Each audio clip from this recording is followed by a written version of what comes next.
Welcome to Epochs Across Eras, where history's greatest empires rise, shine, and fall before our eyes.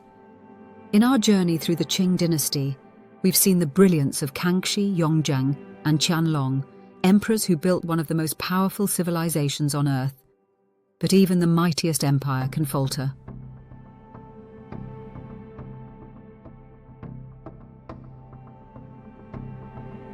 In today's episode, we uncover how trade, greed, and arrogance collided to bring about one of China's darkest chapters, the Opium Wars. This is not just a story of battle, but of loss, of lives, dignity, and the illusion of invincibility.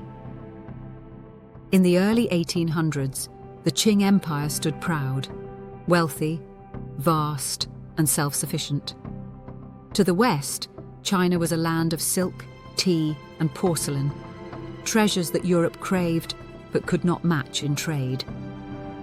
When silver began flowing eastward, Britain sought a deadly solution: opium. What began as commerce soon became catastrophe. Millions were addicted, families destroyed, and an empire's moral core was shaken. How did trade become tragedy and pride turn into pain? Let's uncover the human story behind the Opium Wars. For centuries, China saw itself as the Middle Kingdom, the center of civilization. Foreign merchants were permitted to trade only in Canton, Guangzhou, under strict supervision. Western traders, led by the British East India Company, could buy silk, tea, and porcelain, but were forbidden to roam inland or speak directly to imperial officials.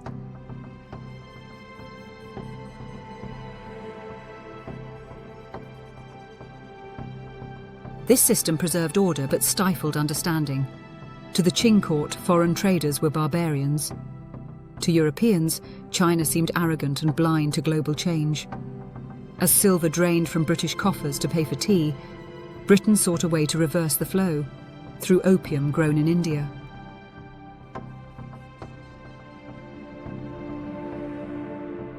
By the early 1800s, opium flooded into China's ports. At first it was traded quietly, but soon addiction spread like wildfire. Scholars, soldiers, and peasants alike fell under its grip. In every province, families sold their belongings for one more pipe. The empire's wealth leaked away, silver drained, productivity fell, and the moral fabric of society began to collapse.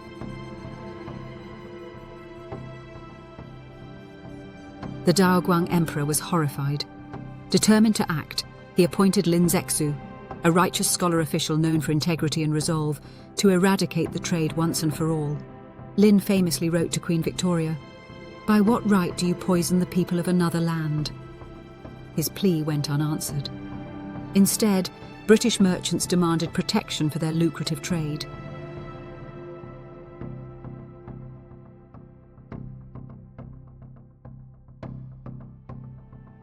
In 1839, Lin Zexu ordered over 20,000 chests of opium destroyed at Human, pouring them into the sea.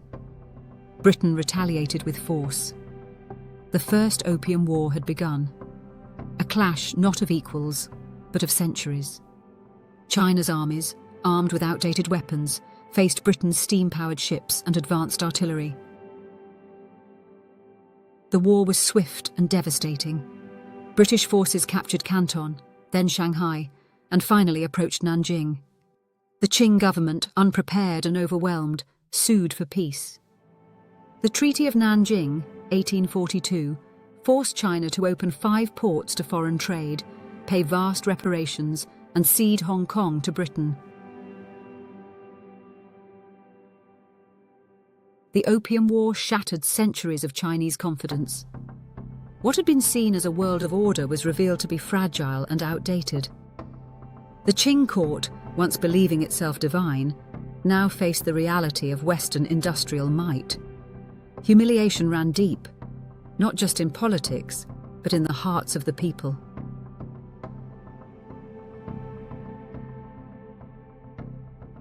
For China, the loss was more than territorial. It was psychological. The illusion of superiority was gone. Yet within this tragedy lay the first sparks of reform. Scholars and patriots began to ask, How could China stand again? The road to renewal would be long, but the awakening had begun. The Opium Wars were not only about gunpowder and treaties, they were about humanity's failure to understand itself.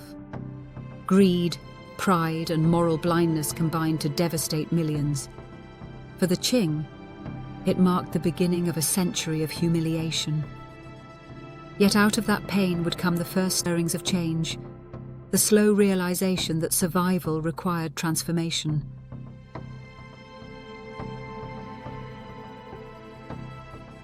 The story of trade turned tragedy is not just China's past. It is a lesson for all empires that believed they could never fall. Thank you for watching Epochs Across Eras. If you enjoyed this journey through history, make sure to like, subscribe, and hit the notification bell so you never miss an episode. Let's keep exploring the past to uncover the stories that shaped our world. Until next time, keep questioning, keep learning, and keep exploring the epochs that define us all.